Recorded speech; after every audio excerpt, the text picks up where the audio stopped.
Offering butter lamps has a few benefits. One is the money we would have used for something negative, we can use for something positive.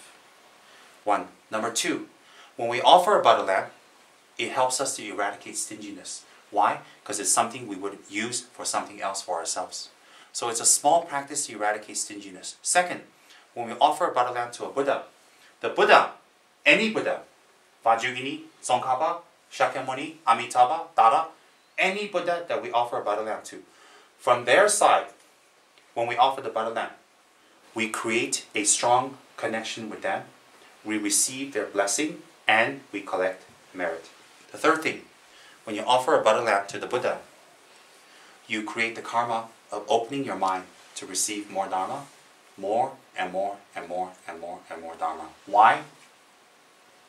The purpose of light is to dispel darkness. When you offer a light in front of the golden Buddha, in front of a Buddha, when you offer, it is symbolic of your darkness being lifted by the light of the offering you have made to a Buddha.